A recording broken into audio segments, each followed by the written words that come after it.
Let's bring back Brady Quinn. Let me give you the full introduction here. Fox College and NFL studio game analyst, and you can hear him. Two pros and a cup of Joe alongside LeVar Arrington, Jonas Knox, and that's the show that precedes ours on Fox Sports Radio, 6 to 9 a.m.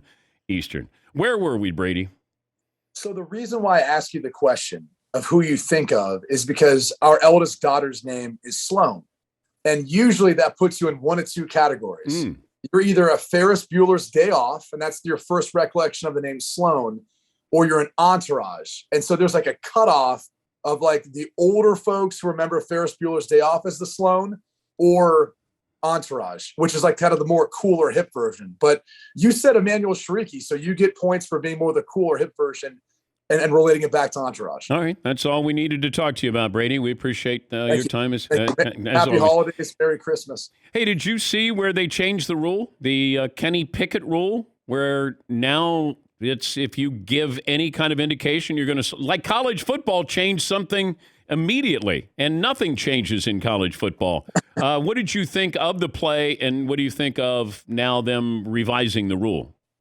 Well, I understand the revision for it because it's a player safety issue. And I think they're looking at it saying as soon as you begin to go down, that's where they're actually spotting the ball. So ultimately it makes it a harder play, not only on the defender, but on the officials. Whereas they're almost basically saying you started to give yourself up, play is dead. Like we're giving you that protection as a runner.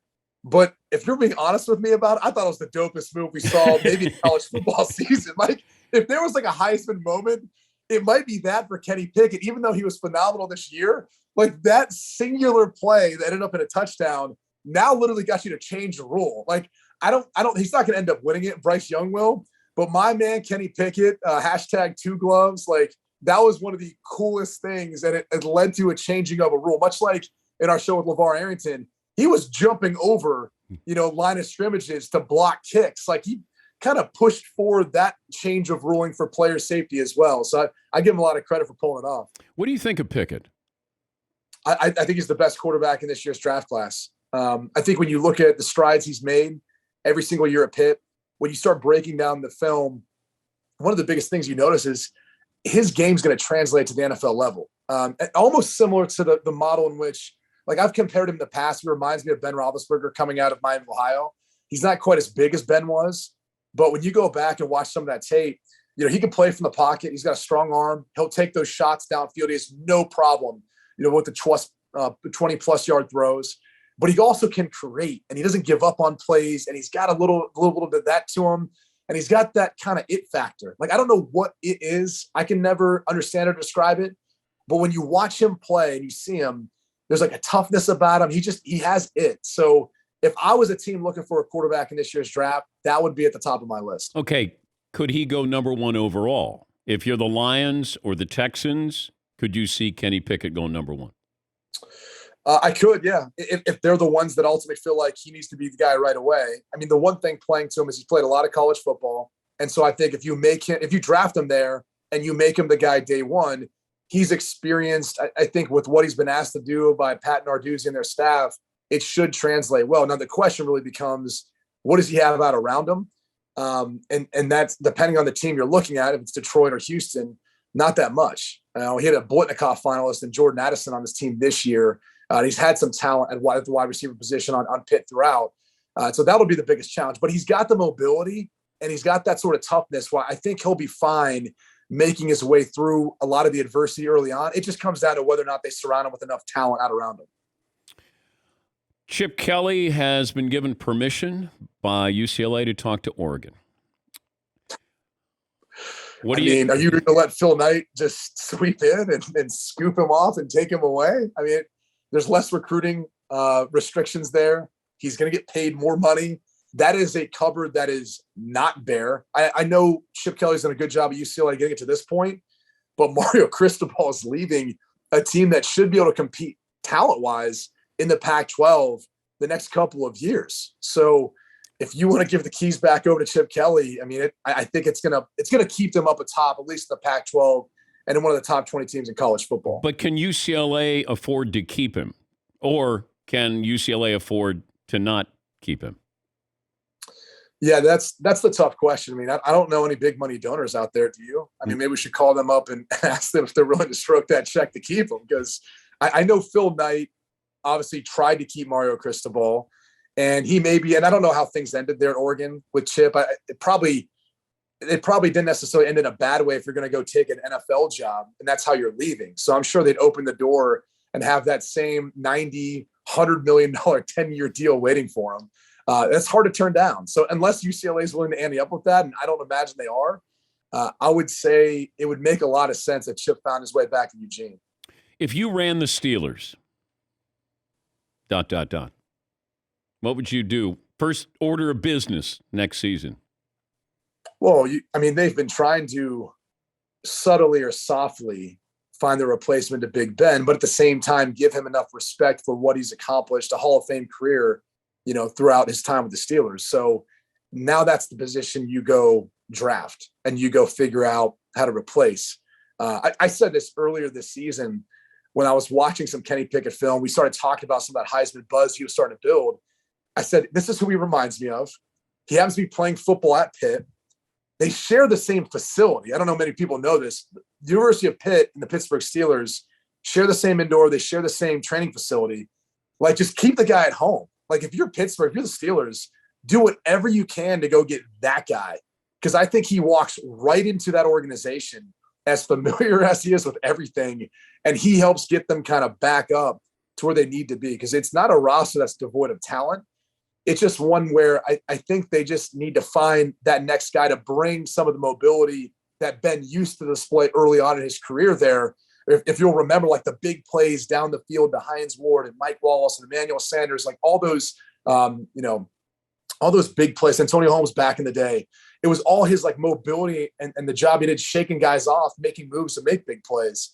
You don't really see that from him anymore. And you get it at this age in his career. Is Kirk Cousins a good quarterback? I would say he's better than good. I think you can make the case he's great at times. He probably doesn't get enough credit for how consistent he is. The question of if he's ever going to win a Super Bowl or help a team elevate to that status, it's probably one where, and there's a lot of quarterbacks that fall into this category, he probably needs more out around him than other guys, right? I mean, you saw Dalvin Cook last night. He really stole the show. But why did they stop running? Why did you all of a sudden let Kirk Cousins throw the ball? They didn't need to.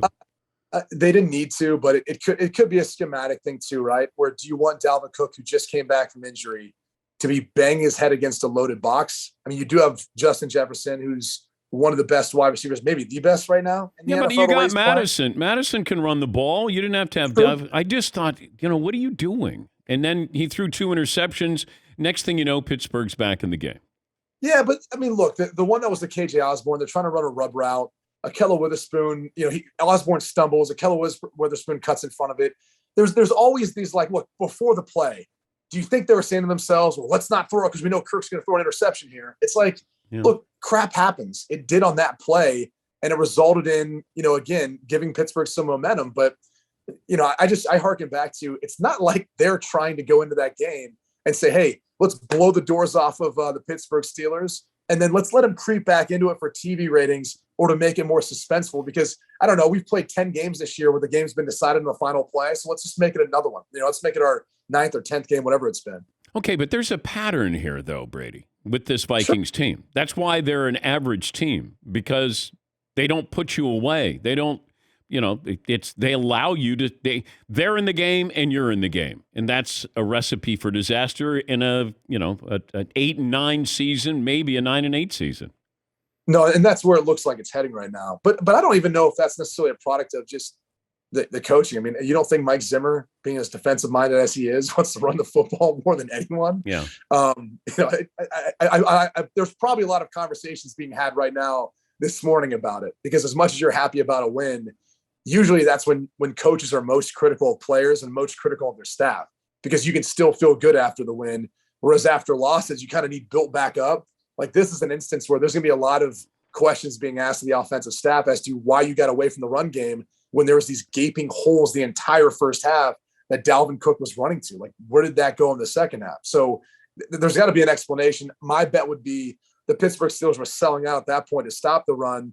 They wanted to take those one-on-one opportunities when they had them. Talking to Brady Quinn, Fox Sports College and NFL studio and game analyst. Mike McCarthy guaranteed the win against Washington. I don't know what that means. Like, if you say, look, I'll quit if we don't win, like, you guarantee it. What are you guaranteeing? If it doesn't happen, then what? Like, I don't even know what that means, but now it's bulletin board material for, like, Washington wasn't going to play hard, like, in division against Dallas. He guaranteed a victory.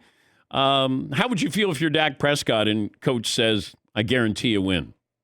Well, you better have his back. I mean, the whole quote, when you listen to it, the interesting thing was he said it, and then the reporters followed up with him about it. And then he kind of was like, well, I expect to win every game. Let me just back right out of this. Like, he almost was like, oh, I said that? Oh, my bad. I didn't mean to say it. I mean, we expect to win every game. So what's different about this one? I would respect him more if he just said, hell yes, I guaranteed it. Well, I think people feel more comfortable, saying these quotes and making these proclamations because, who actually has a bulletin board anymore, Dan? I mean, who's literally taking the clipping from the paper and going, let's just put it up here on the bulletin board so everyone walks by and sees it. Oh, no, someone ran by and got knocked down. We got to put it back up with the tack on the bulletin board.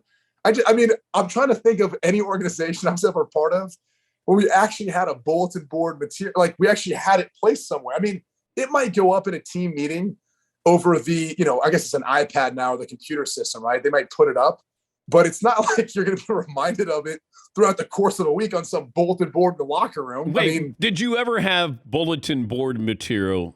Like your coach said, this is what they're saying. I did in college. I will never forget this. I did in college, but it wasn't through our team. It was something that actually my mom sent me. So we played Boston College, and it must have been my freshman year.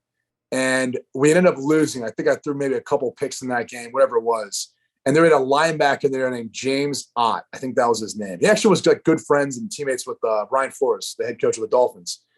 And I remember my mom sent me a clip where he said something about, well, he's not that special or he's not that good in relation to me. And I did have a bulletin board material in 2003. So I remember I put it up in my dorm room and I kept it throughout my entire college career. And I never forgot that. So I don't know where the heck James Ott is. I'm pretty sure that was his name, but I never forgot. I never let that go. Paulie, bring in James Ott. Here he comes. James, thanks for joining us. Brady is calling you out here. Well, did you play better the next time you played against Boston College since you lost the game your freshman year? Yeah, I think I played better, but I think we still lost. We ended up losing that next year. We were up, and I think we ended up losing by like a last-second field goal or last-minute field goal. Were you the Kirk Cousins of Notre Dame football back then? Gosh, probably those first couple years, maybe. I don't know. The last couple ended up being all right. Like I don't think that was the issue. The last couple, like Bryce Young just won the Maxwell. I won the Maxwell. Yeah, I won a couple Player of the Year awards. Like I don't think that was the issue back then. At least. How important is this game for the Browns against the Ravens? You could have said last night was the season for the Pittsburgh Steelers. I get the sense like that's what this game is in taking on the Ravens. Not only just for, I think their hopes in the division, but just with all of the hype coming into this season about the Browns. I mean, let's not forget, we were talking about them like a potential like outsider of making it a Super Bowl. Yeah. And they got past the hump of beating Pittsburgh in the playoffs. They did it in dominant fashion. And so this is like that other team that I think, look, dating back to when I was there, the Baltimore Ravens, it was always one of the toughest teams to get by, just their defensive scheme, the culture, their everything. And they've struggled against them. So I think if they lose this one, you'd have to start thinking that there's going to be a lot of questions about the future at the quarterback spot, how they feel about Baker, are they going to commit to him or not? And what really ended up happening this season, why they took a step back from what they were a year ago. So it's always great to talk to you. Thanks again, and hopefully we'll talk to you next week. Thank you, Brady. Sounds good, guys. Great day. That's Brady Quinn, Fox Sports College and NFL studio and game analyst. Two pros and a cup of Joe alongside LeVar Arrington and Jonas Knox. You can hear that radio program that precedes ours Monday through Friday on Fox Sports Radio.